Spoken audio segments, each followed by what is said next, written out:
Throughout the years, Pixar has made films where they try to emphasize a certain point or message for the audience to grasp. For Toy Story, that message was toys and the childhood innocence they represent will always be a part of us. For Cars, the message was to have humility among the people around you. WALL-E's message is, well, a lot of things, let's be honest.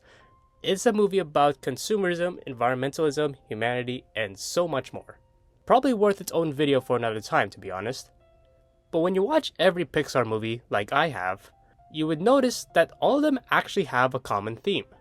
That theme being, everyone is the result of all of their experiences and more. Every memory of anything, good or bad, is what makes someone who they are. And with Inside Out 2, Pixar has made that point very loud and clear to where it's hard to deny at this point. Although, the journey to reach this point for the Inside Out movies is not really that straightforward as one might think.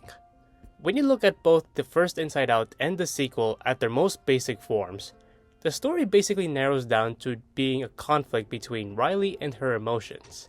The emotions treat Riley like as if they are parental figures.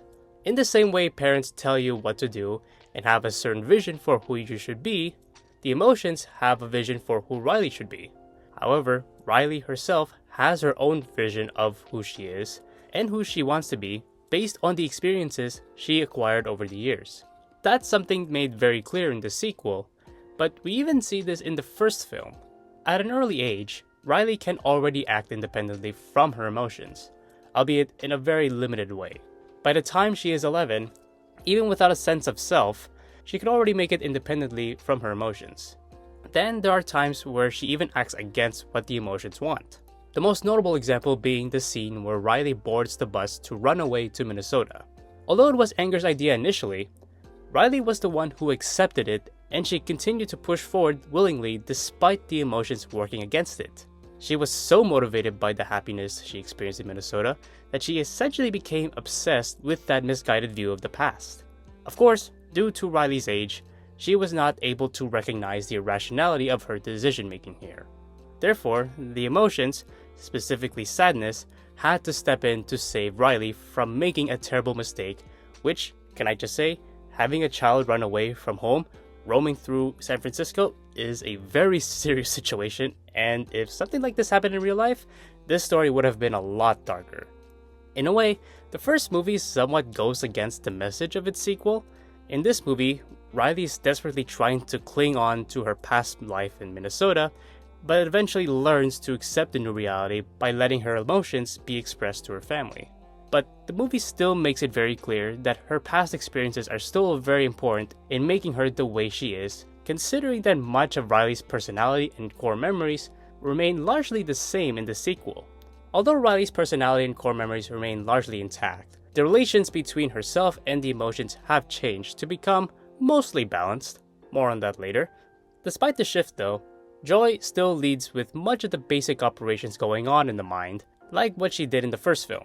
She is still controlling, especially in times of crisis, but at least she acknowledges that other emotions have a key role to play, including the new emotions that appear in puberty. Unfortunately for Joy and the other original emotions, anxiety, envy, embarrassment, and ennui don't feel the same way towards her.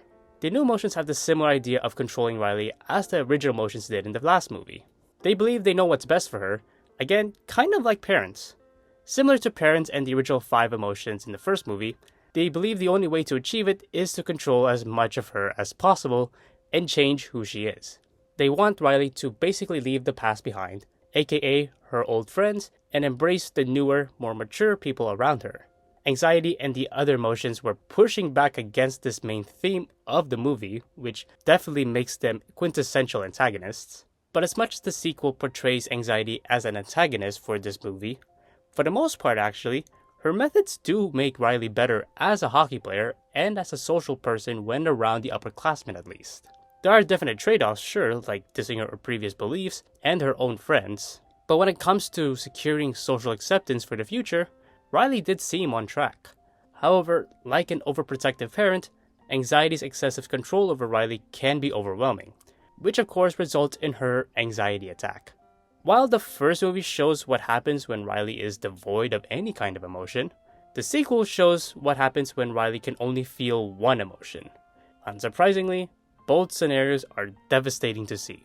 Thankfully, Joy and the rest of the emotions are back at headquarters by this point, and she was able to convince Anxiety of her mistake and tries to fix the whole thing by putting back the old sense of self. Now, standard movie logic would have it where this would result in the day being saved and things go back to normal. But this is a Pixar movie about the mind. So naturally, this standard method of fixing the problem does not work, and it fails for one key reason. When in an anxiety attack, you cannot just gaslight yourself into thinking that you are better than you actually are.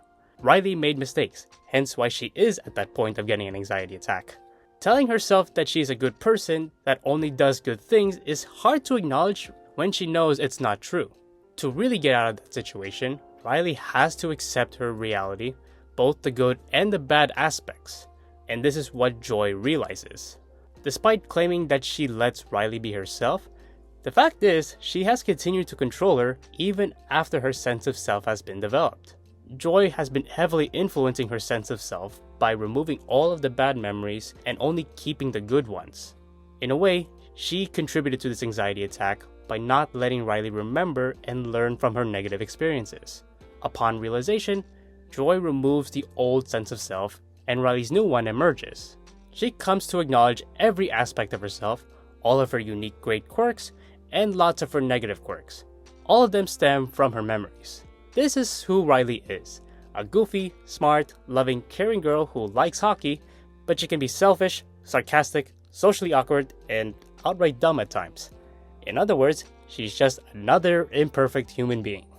It's an inconvenient truth, but it's something that the emotions learned to embrace. Perfect or flawed, they still love all of her. For Riley, that is enough for her to finally calm down and just live the moment. This moment was significant for another reason.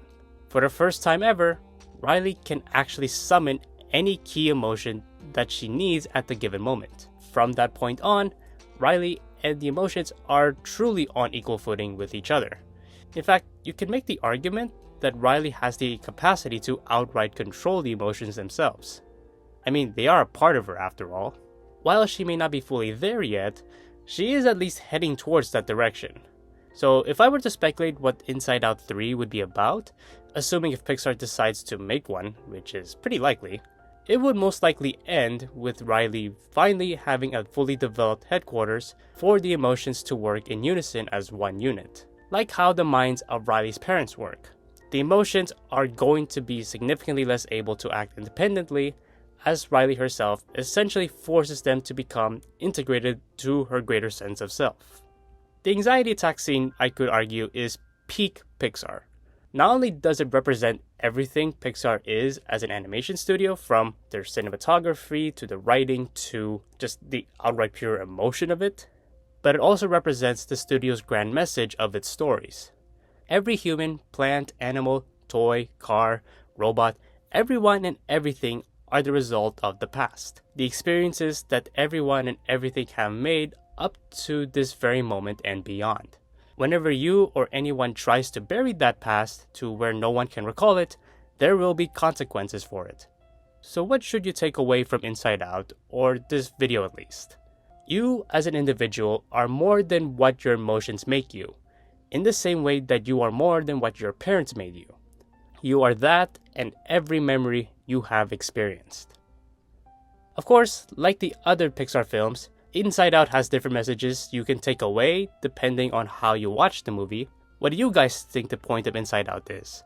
Let me know all of your thoughts down in the comments below, and please give this video a like, and subscribe for more content like this. With all that being said, thank you all for watching this video. I hope you all have a great day.